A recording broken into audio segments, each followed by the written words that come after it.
Are you familiar with the phrase, it is time to draw the line in the sand? Simple words as they are, but that's what we need to do. Follow suit and draw the freaking line in the sand. Now, Neera Tanden's confirmation is dicey right now because pretty much virtually all the Republicans are planning to vote against her. Again, as I said, a couple of other posts ago on this subject, is one of the few times that the Republicans are not the bad guys when it comes to Neera Tanden. Very rare that they're the good guys, but they are this time because Neera Tanden is toxic. She is tied to Hillary Clinton. She is tied to all the corporate Democrats, and she'll have the listening ear of Joe Biden if she becomes the director of office and management office of budget management. And we need to put a stop and make sure she's put to a stop. And as I said, most of the virtually all the Republicans are going to be voting against her. It looks like, and Joe Manchin of West Virginia is going to be voting against her. And I just think that you need to contact your senator, whichever state and regardless of party. Contact your U.S. senator, even if your senator is a bland Democrat. Vote for that. I mean, call that senator, call that office, tell them to vote no against Neera Tanden. The phone number for the U.S. Senate is, let's see, what is that phone number for the U.S. Senate? I have it listed down there below. But you call that number and you make sure that Neera Tanden is voted down. I got the numbers for Bernie Sanders' office. I also got the number for Elizabeth Warren's office down in the description box below. Call their office, urge them to vote no against Neera Tanden. It is very important, and I would urge that. I would say that is.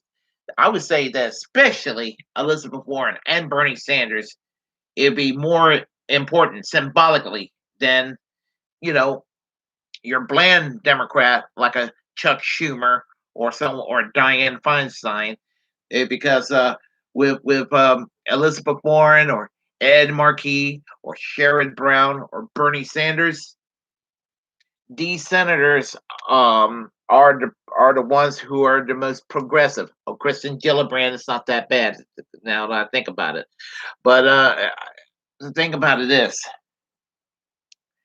you need to send a message to Joe Biden.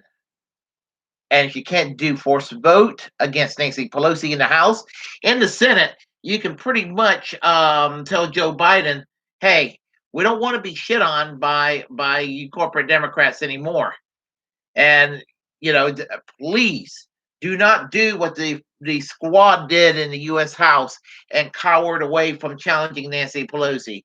You tell Joe Biden you do not want Neera Tanden. You do not want Neera Tanden as the director of OBM. She is toxic. I started a hashtag on Neera Tanden, and even if she is nominated and confirmed, I'm going to keep the hashtag for Never Neera, because hashtag Never Neera is going to mean that we're going to do what we can to pressure the Biden administration to, if she's confirmed, to have her removed, fired from her position.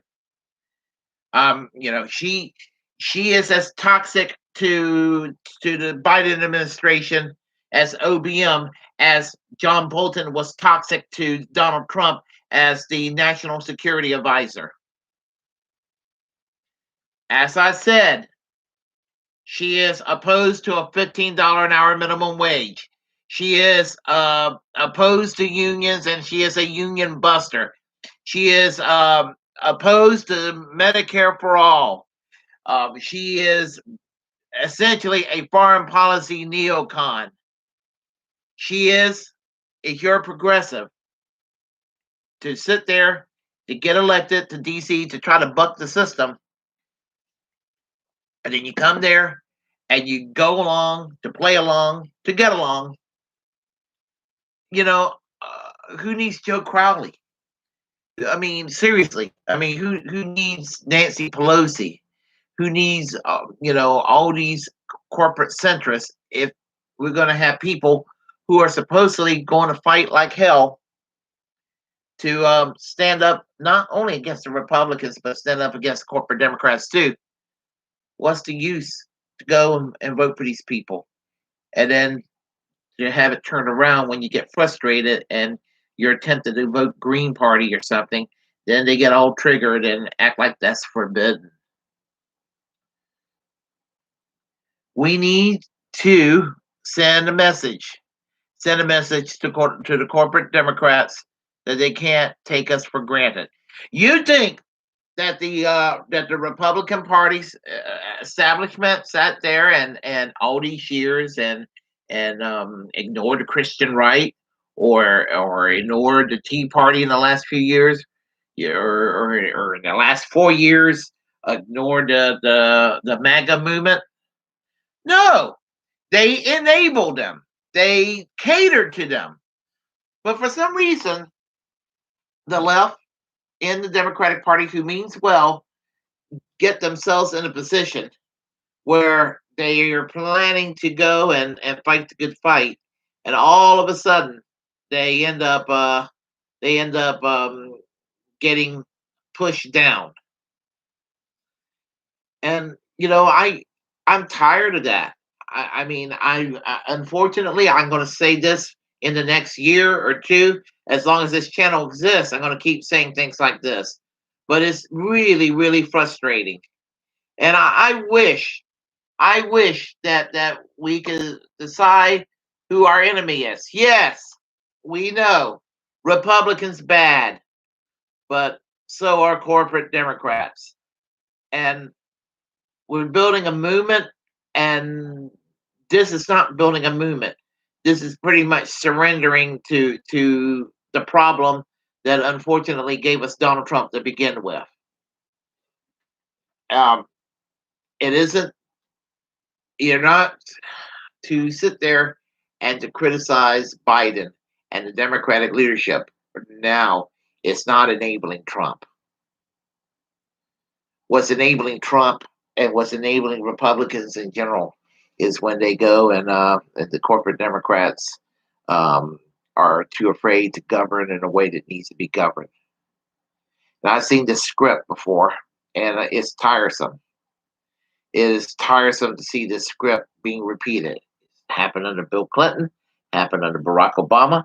I'd be damned, it looks like it's happening again. And I hope that Bernie Sanders vote against Neera Tanden.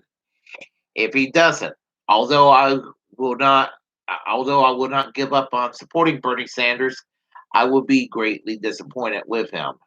Um, and I'm a very forgiving person as far as what it's like to be an elected politician in DC. It's not easy to be elected in DC and to go around and to try to make a difference. You got a lot of pressure against you, and I understand that. I'm not one of those sectarian ideological purists, although I have been called that in the last few years.